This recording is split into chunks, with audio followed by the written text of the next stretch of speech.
Hello, ഈ വീഡിയോയിൽ ഞാൻ ഷെയർ ചെയ്യുന്നത് നമ്മുടെ കഴിഞ്ഞ വീക്കെൻഡിൽ ഒരു സിമ്പിൾ ലഞ്ച് കുക്കിംഗ് ആണ്. അപ്പോൾ ലഞ്ച് പ്രിപ്പറേഷനാണ്. അപ്പോൾ ഏറ്റവും ആദ്യം തന്നെ കുറച്ച് ചോറ് റെഡിയാക്കുകയാണ്. അതിനുശേഷം രാവിലെ കുറച്ച് വൻപയർ സോക്ക് ചെയ്യാനായിട്ട് വെള്ളത്തിൽ ഇട്ട് വെച്ചിട്ടുണ്ട്. അപ്പോൾ ലഞ്ചിൻ്റെ ഓരോരോ സ്റ്റേജസ്, അതായത് ഏറ്റവും ആദ്യം പയർ സോക്ക് ചെയ്യാനിട്ടു. അതിനുശേഷം ഫ്രീസറിൽ നിന്ന് കുറച്ച് പ്രോൺസ് എടുത്ത് വെള്ളത്തിൽ ഇട്ടു. അതും ഒന്ന് നന്നായി തണുപ്പൊക്കെ മാറിയതിന് ശേഷം ക്ലീനാക്കി റെഡിയാക്കാമെന്ന് വിചാരിച്ചിട്ട്. അപ്പോൾ കുറച്ച് ടൈം കഴിഞ്ഞു, 1.5-2 മണിക്കൂറൊക്കെ കഴിഞ്ഞു. അതിനുശേഷം പ്രോൺസ് എല്ലാം നന്നായിട്ട് തണുപ്പൊക്കെ മാറി നന്നായിട്ട് നല്ല നീറ്റായിട്ട് കഴുകി ക്ലീൻ ചെയ്തു. ഇനിയിപ്പോൾ ഇത് നമുക്ക് മാരിനേറ്റ് ചെയ്യാം. അപ്പോൾ അതിലേക്ക് ഞാൻ ചേർത്തിരിക്കുന്നത് കാശ്മീരി ചില്ലി പൗഡറും അതുപോലെ തന്നെ മഞ്ഞൾപ്പൊടിയും, കുറച്ച് പെരുംജീരകപ്പൊടി, ആവശ്യത്തിന് വേണ്ട ഉപ്പ്, പിന്നെ കുരുമുളക് പൊടി, അത്രയും ചേർത്തിട്ട് നന്നായിട്ടൊന്ന് എല്ലായിടത്തും സ്പൈസും ഉപ്പും ഒക്കെ പറ്റുന്ന രീതിയിൽ നന്നായിട്ടൊന്ന് കുഴച്ച് മാരിനേറ്റ് ചെയ്ത് ഒരു 1 ഹവറെങ്കിലും ഫ്രിഡ്ജിൽ വെക്കാമെന്നാണ് വിചാരിക്കുന്നത്. കാര്യം മസാലയൊക്കെ പിടിക്കട്ടെ. അപ്പം നമ്മൾ റിലാക്സ് ചെയ്ത് പയ്യെ കുക്ക് ചെയ്യുകയാണ്. അപ്പം വീക്കെൻഡ് ആയതുകൊണ്ട് തന്നെ ഇന്ന് ഇക്കായും മക്കളും എല്ലാം വീട്ടിൽ കഴിക്കാനുണ്ട്. അപ്പോൾ അതുകൊണ്ട് തന്നെ ഞാൻ രാവിലെ തന്നെ ബ്രേക്ക്ഫാസ്റ്റ് കഴിഞ്ഞ ഉടനെ തന്നെ കിച്ചണിൽ കയറി. അപ്പോൾ നമ്മുടെ പ്രോൺസ് നന്നായിട്ട് അത്യാവശ്യം നല്ല സ്പൈസി ആയിട്ട്, അതായത് ചില്ലി പൗഡറും അതുപോലെ തന്നെ പെപ്പർ പൗഡറും എല്ലാം അത്യാവശ്യം നല്ല രീതിയിൽ നമ്മൾ ഇട്ടിട്ടുണ്ട്. വളരെ സ്പൈസി ആയിട്ടുള്ള രീതിയിൽ ആക്കിയെടുക്കാമെന്ന് വിചാരിച്ചു. ഇനി നെക്സ്റ്റ് പ്രിപ്പറേഷൻ എന്ന് പറയുന്നത് ഒരു കുഞ്ഞ് മോര് കാച്ചിയത്, ഒരു സിമ്പിൾ മോര് കാച്ചിയതാണ്. അതിന് വേണ്ടിയിട്ട് നമ്മൾ ചട്ടിയെടുത്ത് വെച്ചിട്ടുണ്ട്. അപ്പോൾ ചട്ടിയിൽ ഇന്ന് മോര് കാച്ചാമെന്ന് വിചാരിച്ചു. അപ്പോൾ നമ്മുടെ ഇത് കോക്കനട്ട് ഓയിലാണ്. അപ്പോൾ ഇവിടുത്തെ ക്ലൈമറ്റ് കാരണം, തണുപ്പ് കാരണം നമ്മുടെ ഓയിലൊക്കെ നല്ല കട്ടിയായിട്ട് തണുത്ത് ഉറഞ്ഞ് ഇരിക്കുകയാണ്. അപ്പോൾ ഇപ്പോൾ ഇതാണ് അവസ്ഥ, എണ്ണയുടെയൊക്കെ അവസ്ഥ, എണ്ണയും ഗീയും എല്ലാത്തിൻ്റെ അവസ്ഥ ഇപ്പോൾ ഇത് തന്നെയാണ്. അപ്പോൾ നമ്മുടെ എണ്ണയൊക്കെ മെൽറ്റായി വന്നു, എണ്ണ ചൂടായി വന്നു. അതിനുശേഷം അതിലേക്ക് ആവശ്യത്തിന് കടുക്, അതുപോലെ തന്നെ ആവശ്യത്തിന് ഉലുവ. അപ്പം നമ്മളിപ്പോൾ മോര് കാച്ചാൻ പോവാണ്. അപ്പോൾ ഓരോ കാര്യങ്ങളിലാക്കി ചെയ്ത് മാറ്റി വെക്കുകയാണ്. അപ്പോൾ കൊച്ചുള്ളി അരിഞ്ഞതിട്ടു. അതിനുശേഷം പിന്നീട് ഗാർലിക്ക്, വെളുത്തുള്ളി ചെറുതായിട്ട് അരിഞ്ഞതിട്ടു. പിന്നെ ഗ്രീൻ ചില്ലി, കറിവേപ്പില, വറ്റൽമുളക്, അങ്ങനെ ഒരു നോർമൽ മോര് കാച്ചിയത്. അപ്പം ഞാൻ എൻ്റെ ലഞ്ച് കുക്കിംഗ് വീഡിയോ ആണ് ഷെയർ ചെയ്യുന്നത്. അപ്പം അതുകൊണ്ട് തന്നെ ഞാൻ ചോറ് വെക്കുന്നതും മുതൽ കറികൾ വെക്കുന്നതും അതുപോലെ തന്നെ കഴിക്കുന്നതും വിളമ്പുന്നതും എല്ലാം ഈ വീഡിയോയിൽ എൻ്റെ ഒരു weekend special simple lunch cooking ആണ് ഞാൻ ഈ വീഡിയോയിൽ ഷെയർ ചെയ്യുന്നത്. അപ്പോൾ നന്നായിട്ട് ഗാർലിക്കും കൊച്ചുള്ളിയും അതുപോലെ തന്നെ പച്ചമുളകും കറിവേപ്പിലയും ഒക്കെ നന്നായിട്ടൊന്ന് വഴണ്ട് വരട്ടെ. അപ്പം നമ്മുടെ കടുകും അതുപോലെ തന്നെ ഉലുവയൊക്കെ പൊട്ടി വന്നായിരുന്നു. അതിനുശേഷം ലാസ്റ്റ് നമ്മൾ എന്ത് ചെയ്തു, വറ്റൽമുളകും കൂടെ ചേർത്തു.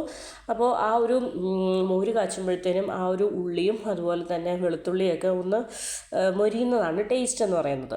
അപ്പോൾ അതിനുശേഷം ആവശ്യത്തിന് മഞ്ഞൾപ്പൊടിയും ചേർത്തു, ആവശ്യത്തിന് ഉപ്പും ചേർത്തിട്ട് നന്നായിട്ടൊന്ന് മൂപ്പിക്കുകയാണ്. ഈ ഐറ്റംസ് എല്ലാം നന്നായിട്ടൊന്ന് മൂപ്പിക്കുകയാണ്. അപ്പോൾ ഫ്രിഡ്ജിൽ നിന്ന് കട്ട തൈര് എടുത്ത് പുറത്ത് വെച്ചിട്ടുണ്ട്. അത് കുറച്ച് വെള്ളവും കൂടെ ചേർത്തിട്ട്, എത്രത്തോളം നീട്ടണോ അത്രത്തോളം വെള്ളവും ചേർത്ത് മിക്സിയുടെ വലിയ ജാറിൽ വെച്ചിട്ട് ഒന്ന് അടിച്ചെടുക്കും. ഒന്ന് ചെറുതായിട്ടൊന്ന് ഒരു സെക്കൻഡ് ഒന്ന് അടിച്ചെടുക്കും, ഒന്ന് ലൂസാക്കി എടുക്കും. എന്നിട്ട് അതാണ് നമ്മൾ ഈ ചട്ടിയിലേക്ക് ഒഴിക്കാൻ പോകുന്നത്. അപ്പോൾ ഞാൻ മോര് ഒന്നെടുത്ത് കുറച്ച് വെള്ളവും ചേർത്ത് ഒന്ന് അടിച്ചെടുത്തിട്ടുണ്ട്. അപ്പോൾ നമ്മുടെ വളരെ ടേസ്റ്റി ആയിട്ടുള്ള ഒരു സിമ്പിൾ മോര് കാച്ചിയത്. അപ്പോൾ ഇതെന്ന് പറയുന്നത് എല്ലാവരും ഉണ്ടാക്കുന്ന കോമൺ ആയിട്ടുള്ള ഒരു സിമ്പിൾ മോര് കാച്ചിയതാണ്. പിന്നെ വേറെ ഒരു ടൈപ്പ് മോര് നമ്മൾ ഇടയ്ക്ക് ഇവിടെ കാച്ചാറുണ്ട്, വെള്ളം ഒട്ടും ചേർക്കാതെ കൂടുതൽ സവോളയും ഒക്കെ ചേർത്തിട്ടുള്ള ഒരു തിക്കായിട്ടുള്ള മോര് കാച്ചിയത്. അപ്പോൾ അതിൻ്റെ റെസിപ്പി എന്ന് പറയുന്നത് ഞാൻ വേറെ ഒരു ദിവസം ഷെയർ ചെയ്യാം. ഇതെന്ന് പറയുന്നത് നമുക്ക് എല്ലാവർക്കും അറിയാവുന്ന വളരെ കോമൺ ആയിട്ടുള്ള ഓടിക്കളിക്കുന്ന ആ ഒരു വളരെ സിമ്പിളായിട്ടുള്ള സാദാ മോര് കാച്ചിയത്. അപ്പോൾ അതിനുശേഷം 1 അവറൊക്കെ കഴിഞ്ഞു, കുറേ നേരം കഴിഞ്ഞപ്പോഴത്തേനും ഫ്രിഡ്ജിൻ്റെ അകത്ത് നമ്മൾ അരപ്പൊക്കെ പുരട്ടി വെച്ചിരുന്ന പ്രോൺസൊക്കെ എല്ലാം നന്നായിട്ട് പിടിച്ചിട്ടുണ്ട്. അപ്പോൾ പാനിലേക്ക് coconut oil, 1 spoon coconut oil ഒഴിച്ചു. അപ്പോൾ ഓയിലൊക്കെ നന്നായിട്ട് മെൽറ്റായി ഹീറ്റായി വന്നു. പ്രോൺസ് ഇനി ഇട്ട് കൊടുക്കുകയാണ്. അപ്പം ഞാൻ ഇന്ന് അത്യാവശ്യം പ്രോൺസ് കുറച്ച് കൂടുതൽ പ്രോൺസ് റെഡിയാക്കുന്നുണ്ട്.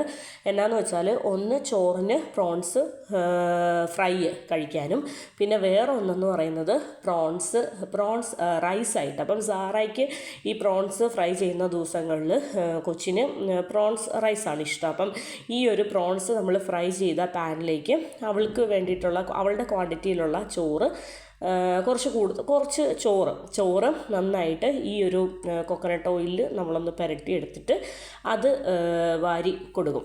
അപ്പോൾ അത് ഭയങ്കര ഇഷ്ടമാണ്. അപ്പോൾ പ്രോൺസ് ഉണ്ടാക്കുന്ന ദിവസങ്ങളിൽ അങ്ങനെ വല്ലപ്പോഴും ഒക്കെ അങ്ങനെ കൊടുക്കാറുണ്ട്. അപ്പോൾ ഇതാ ഞാൻ പ്രോൺസ് കംപ്ലീറ്റ് പാനിലേക്കിട്ടു. അതിന് ശേഷം കുറച്ച് ഫ്ലേവറിന് വേണ്ടിയിട്ട്, കുറച്ച് ടേസ്റ്റ് കൂടാനായിട്ട് കറിവേപ്പില 2-3 കറിവേപ്പില തണ്ടും കൂടെ ഇട്ട് കൊടുത്തിട്ടുണ്ട്. അപ്പോൾ ഇതാ നമ്മുടെ പ്രോൺസ് എന്ന് പറയുന്നത് ഒരു സൈഡ് വെൽ കുക്കായിട്ടുണ്ട്.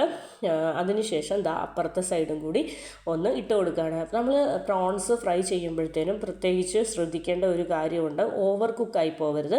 നമുക്ക് ആവശ്യത്തിന് ഒരു എന്താ പറയുക, പുറമേ കാണുമ്പോഴത്തേനും വളരെ ക്രിസ്പി ആയിരിക്കും, എന്നാൽ ഉള്ളിൽ കുറച്ച് ജ്യൂസി ആയിരിക്കും. ആ ഒരു പാകമാണ് നമ്മുടെ പ്രോൺസിൻ്റെ പാകം എന്ന് പറയുന്നത്.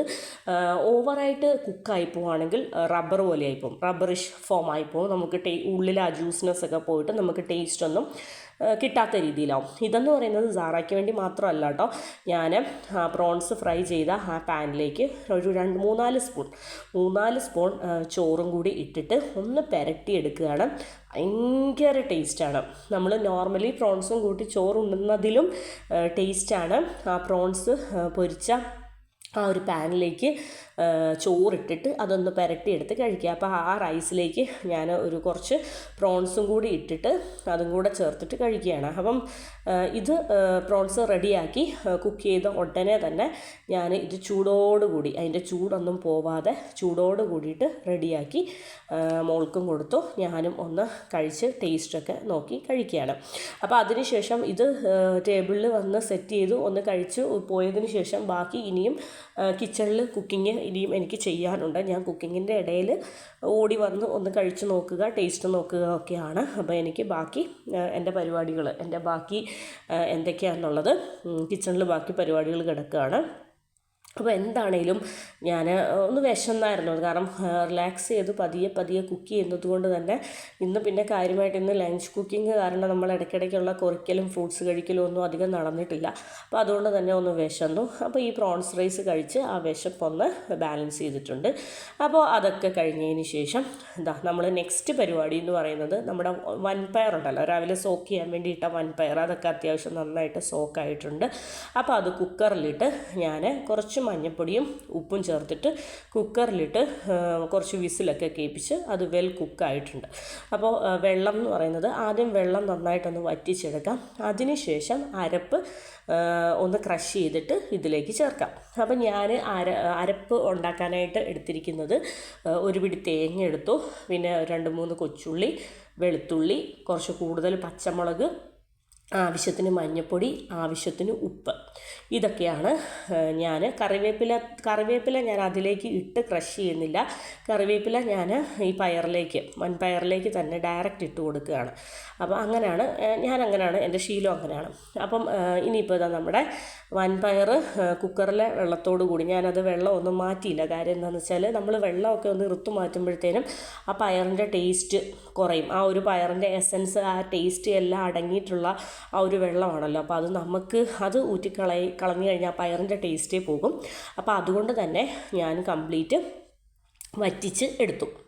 അപ്പോൾ ഇതാ നമ്മുടെ വൻപയർ വെള്ളമൊക്കെ വറ്റി വൻപയർ ഓരോന്നായിട്ട് വിട്ട് വന്നു. അപ്പോൾ അതിന് ശേഷം നമ്മുടെ തേങ്ങയുടെ അരപ്പും കൂടി പയറിലേക്ക് ഇട്ടതിന് ശേഷം ഒരു തണ്ട് കറിവേപ്പിലയും കൂടെ ഇട്ടതിന് ശേഷം എല്ലാം കൂടെ ചേർത്തിട്ട് ഒന്ന് കുറച്ച് നേരം വേവാൻ വെക്കുകയാണ്. കാര്യം എന്താണെന്ന് വെച്ചാൽ ആ ഒരു എന്താ പറയുക പച്ച മുളകിൻ്റെയും അതുപോലെ തന്നെ തേങ്ങയുടെയും മഞ്ഞൾപ്പൊടിയുടെയും ഉപ്പിൻ്റെ എല്ലാം എന്താ പറയുക, വെളുത്തുള്ളി, ഉള്ളി എല്ലാത്തിൻ്റെയും പച്ചമണമൊക്കെ ഒന്ന് മാറി അത് പയറുമായിട്ട് ഒന്ന് കയറി എല്ലാം ഒന്ന് പിടിക്കാനായിട്ട് ഒരുമിച്ച് ഒന്ന് അടച്ചു വെച്ച് കുറച്ച് നേരം വേവിച്ചു. ഓക്കെ, അപ്പം കിച്ചണിലെ കുക്കിങ്ങും കാര്യങ്ങളും ഒക്കെ കഴിഞ്ഞു. അതിനുശേഷം നമ്മുടെ ലഞ്ച് കഴിക്കുന്ന ടൈമായി, ലഞ്ച് ടൈമായി. അപ്പോൾ നല്ല ചൂട് ചോറ്, അതുപോലെ തന്നെ വൻപയർ തോരൻ, പ്രോൺസ് ഫ്രൈ, മോര് കാച്ചിയത്, അതുപോലെ തന്നെ അച്ചാർ, പിന്നെ നമ്മുടെ ചമ്മന്തിപ്പൊടി. അപ്പോൾ എല്ലാം കൂടെ ചേർത്തിട്ട് വളരെ ടേസ്റ്റി ആയിട്ടുള്ള ഒരു സിമ്പിൾ ലഞ്ചാണ്. അപ്പോൾ എഗ്ഗ് ഓംലെറ്റ് ഇക്കാക്ക് വേണ്ടി പൊരിക്കുന്നുണ്ട്. പിന്നെ പപ്പടം ഞാൻ പൊരിച്ചില്ല. കാര്യം എന്താണെന്ന് വെച്ചാൽ പപ്പടം നമുക്ക് വേണമെങ്കിൽ പൊരിക്കായിരുന്നു. പക്ഷേ ഇത്രയും കറികളും കാര്യങ്ങളും കൂടെ ഉള്ളപ്പോഴത്തേനും ഇനിയും ഓവറാക്കണ്ടെന്ന് വിചാരിച്ചിട്ട് ഞാൻ പപ്പടവും കാര്യങ്ങളൊന്നും പൊരിച്ചില്ല. അപ്പോൾ ഞാൻ എല്ലാം ടേബിളിലേക്ക് നിരത്തി ഓരോന്നോരോന്നായിട്ട് ടേബിളിലേക്ക് സെറ്റ് ചെയ്ത് വെച്ചു. ഒരുപാടൊന്നുമില്ല, ഒരു കോംബോ ഉണ്ട്. നമുക്ക് ഓരോരുത്തർക്കും ഒരു എന്താ പറയുക, ടേസ്റ്റി ആയിട്ടുള്ള ഓരോ കോമ്പിനേഷൻസ്, ഓരോ കോംബോസ് ഉണ്ടായിരിക്കുമല്ലോ. അപ്പോൾ ഇവിടെ എന്ന് പറയുന്നത് ഫിഷ് ഫ്രൈ അല്ലെങ്കിൽ പ്രോൺസ് ഫ്രൈ, അതുപോലെ തന്നെ മോര് കാച്ചിയത്, വൻപയർ തോരൻ, ആ ഒരു കോംബോ എന്ന് പറയുന്നത് ഭയങ്കര ഇഷ്ടമാണ്. അപ്പോൾ അതുകൊണ്ട് ആ ഒരു എല്ലാം കൂടെ സെറ്റ് ചെയ്ത് ഉണ്ടാക്കിയെന്നുള്ളൂ. അപ്പം അതിൻ്റെ കൂടെ ഒരു എഗ് ഓംലെറ്റും ഞാൻ എഗ് ഓംലെറ്റ് എടുത്തില്ല. ഇക്ക കഴിച്ചപ്പോൾ എഗ് ഓംലെറ്റും കൂടി റെഡിയാക്കിയിട്ടാണ് കഴിച്ചത്. അപ്പോൾ എനിക്ക് കഴിക്കാനുള്ള ഫുഡ് ലഞ്ച് ഞാൻ എടുക്കുകയാണ്. കുറച്ച് ചൂട് ചോറ് വിളമ്പി അതിലേക്ക് മോര് കാച്ചിയത് നന്നായിട്ട് ഒഴിച്ചു. പിന്നെ പ്രോൺസ് ഫ്രൈ ചെയ്തത് വെച്ചു. പിന്നെ വൻപയർ തോരൻ, ചമ്മന്തിപ്പൊടി, പിന്നെ ചെറിയൊരു പീസ് അച്ചാർ എല്ലാം കൂടെ ചേർത്തിട്ട് വളരെ ടേസ്റ്റി ആയിട്ടുള്ള ഒരു സിമ്പിൾ ഉച്ചയൂണ്. അപ്പോൾ നമ്മുടെ ഇഷ്ടപ്പെട്ട ഫേവറേറ്റ് കോംബോ ആണ്. അപ്പോൾ നമുക്കെല്ലാവർക്കും ഓരോരുത്തർക്കും പല ഫേവറേറ്റ് കോംബോസ് ഉണ്ടായിരിക്കുമല്ലോ. നമ്മുടെ ലഞ്ചിന് വേണ്ടിയിട്ടുള്ള ഒരു കോംബോയിൽ പെട്ട ഫേവറേറ്റ് കോംബോ ആണ് ഇതെന്ന് പറയുന്നത്. അപ്പോൾ നമ്മുടെ ലഞ്ച് ഒക്കെ ടേബിളിലേക്ക് വിളമ്പി വെച്ചു. അപ്പോൾ എനിക്ക് കഴിക്കാനുള്ള ലഞ്ച് എടുത്ത് കഴിക്കുകയാണ്. അപ്പം ചൂട് ചോറും അതുപോലെ തന്നെ എല്ലാം നല്ല ചൂടോട് കൂടിയിട്ട് ഫ്രഷ്ലി പ്രിപ്പയർഡ് ആണ്. അപ്പോൾ എല്ലാം കൂടെ ചേർത്ത് ഒരു പിടി പിടിക്കുകയാണ്. അപ്പോൾ ഇതാണ് എൻ്റെ കഴിഞ്ഞ വീക്കെൻഡിലെ ഉച്ചയൂണ്, സിമ്പിൾ ഉച്ചയൂണെന്ന് പറയുന്നത്. അപ്പോൾ ഇത് കുറച്ച് ഡേയ്സ് മുന്നേ ഞാൻ എടുത്ത് വെച്ചതാണ്. ഞാനപ്പം അപ്ലോഡ് ചെയ്യാനായിട്ട് ഇന്നാണ് ടൈം കിട്ടിയത്. അപ്പോൾ ഇതൊക്കെ ഉള്ളൂ. അപ്പോൾ എൻ്റെ ഇന്നത്തെ സിമ്പിൾ ഉച്ചയൂണ് കുക്കിങ്ങും അതുപോലെ തന്നെ എൻ്റെ ഐറ്റംസ്, എൻ്റെ റെസിപ്പീസും അതുപോലെ തന്നെ എൻ്റെ എല്ലാം ഊണും കാര്യങ്ങളും എല്ലാം ഇഷ്ടപ്പെട്ടെന്ന് വിചാരിക്കുന്നു. അപ്പോൾ ഇത്രയൊക്കെ ഉള്ളൂ. അപ്പോൾ താങ്ക് യു ഫോർ വാച്ചിങ്. അപ്പോൾ ഞാൻ എൻ്റെ ലഞ്ച് കഴിക്കട്ടെ. അപ്പോൾ ബൈ.